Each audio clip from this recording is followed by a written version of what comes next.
تاریخ 8ویں جماعت سبق نمبر 1 تاریخ کے ماخذ۔ آج اس سبق کے سوالات جوابات حل کریں گے۔ سوال نمبر 1 خالی جگہ مکمل کیجیے۔ تاریخ کے ماخذوں میں سے سمعی و بصری ماخذ جدید ٹیکنالوجی پر مبنی ہے۔ پونا کے آغا خان پیلس میں مہاتما گاندھی میموریل میوزیم میں گاندھی جی کی تاریخ سے متعلق معلومات حاصل ہوتی ہے۔ 20ویں صدی میں جدید ٹیکنالوجی کی غیر معمولی ایجاد فلم ہے۔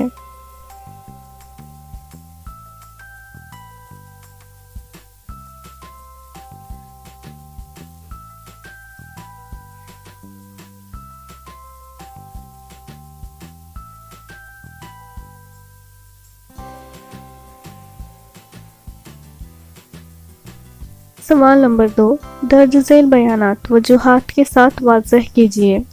سوال: برطانوی دور میں اخبارات سماجی بیداری کے وسائل کی حیثیت سے بھی کام کر رہے تھے۔ جواب: سامراجی پالیسیوں کی حفاظت کرتے ہوئے برطانوی دور میں اخبارات نے عوام کو بیدار کرنے اور عوام کو تعلیم دینے کا بھی کام کیا۔ بھارتی تہذیب کی عظمت بیان کرتے ہوئے انہوں نے سماج کی غلط رسموں، رواجوں اور روایتوں پر تنقید بھی کی۔ عورتوں پر ہونے والے مظالم، پیدائش سے قبل بچوں کا قتل، بچپن کی شادی، بیواؤں کی دوبارہ شادی وغیرہ سماجی رواجوں پر مضامین لکھ کر عوامی رائے کو بیدار کیا۔ انگریزوں کے مظالم کی مخالفت کرتے ہوئے مغربی تعلیم، سائنسی نقطہ نظر، آزادی، مساوات وغیرہ اقدار کی اہمیت کو بھی واضح کیا۔ اس وجہ سے برطانوی دور کے اخبارات سماجی بیداری کے وسائل بھی ہیں۔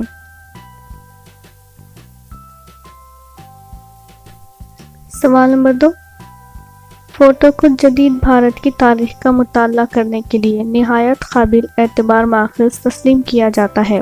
جواب: فوٹوگرافی جدید ٹیکنالوجی کی اہم ایجاد ہے جسے جدید بھارت کی تاریخ کا مطالعہ کرنے کا قابل اعتبار ماخذ تسلیم کیا جاتا ہے، کیونکہ بھارت کی جنگ آزادی کے اہم واقعات جس طرح پیش آئے انہیں فوٹوؤں کی بدولت اسی روپ میں ہم آج بھی دیکھ پاتے ہیں۔ سماجی زندگی کے کسی اچھے واقعے، مثالی اقدار، مثالی خیالات پر مبنی فلمیں بنائی جاتی ہیں۔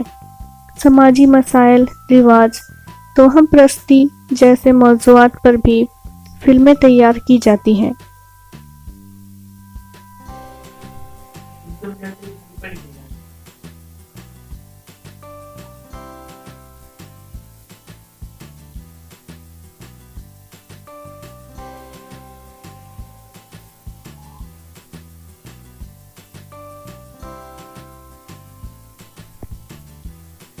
سوال نمبر 3 نوٹ لکھیے۔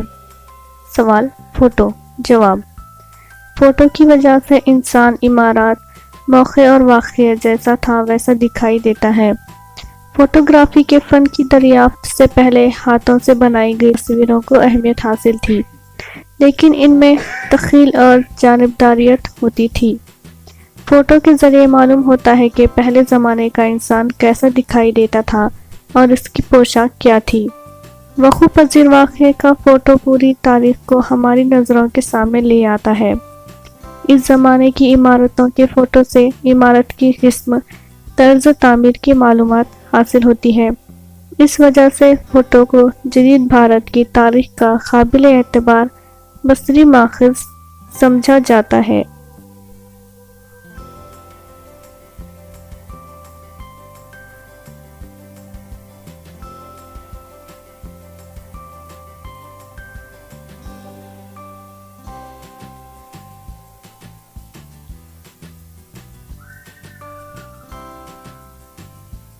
سوال: عجائب گھر اور تاریخ۔ جواب: جس جگہ قدیم اشیاء، برتن، اسلحے، سکے، سرکاری کاغذات، لباس وغیرہ کو فنکارانہ طریقے سے ترتیب دیا جاتا ہے اور لوگوں کو انہیں دیکھنے کے لیے محفوظ رکھا جاتا ہے، ایسے ذخیرے کو عجائب گھر، میوزیم کہتے ہیں۔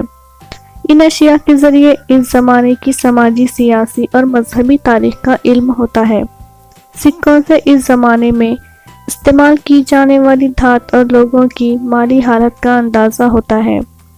سنگ تراشی، مصوری، دھات کی اشیاء بنانے کے فن اصلاح سازی وغیرہ کی ترقی کے میدان کی معلومات حاصل ہوتی ہے۔ عجائب گھر اور تاریخ دونوں میں گہرا رشتہ ہے۔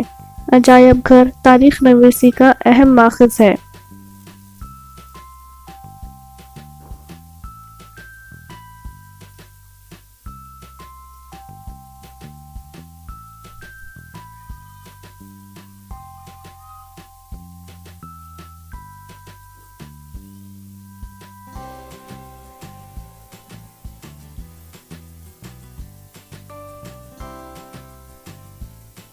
سوال، سمعی ماخذ۔ جواب، آوازوں کے ریکارڈ کا شمار سمعی ماخذوں میں ہوتا ہے۔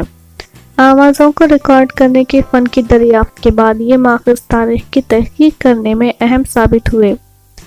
عمدہ گانے والوں کے گیت، موسیقی، عالموں کے لیکچرر اور تاریخی شخصیات کی تقریریں ریکارڈ کر لی گئی ہیں۔ ربندر ناتھ ٹیگور کا گایا ہوا جن گن من ہمارا راشٹر گیت، سبھاش چندر بوس، مہاتما گاندھی کی تقریروں کے کیسٹ ریکارڈ تاریخ کی تحقیق کرنے والوں کے لیے کافی کارآمد ہے۔ ریڈیو پر ایسے ٹیپ سنائے جاتے ہیں۔ ان سمعی ماخذوں سے تاریخ کی تحقیق کرنے والوں کو اس زمانے کی سماجی، تہذیبی، فکری اور تعلیمی تاریخی کی معلومات حاصل ہو سکتی ہے۔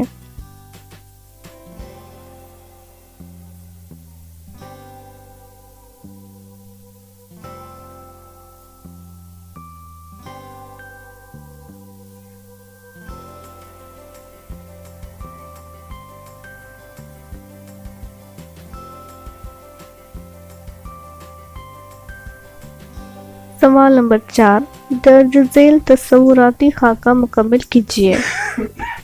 طبعی ماخذ: عمارتیں، راجواڑے، جیل، یادگاریں، سکے، مجسمے، پل، سڑکیں۔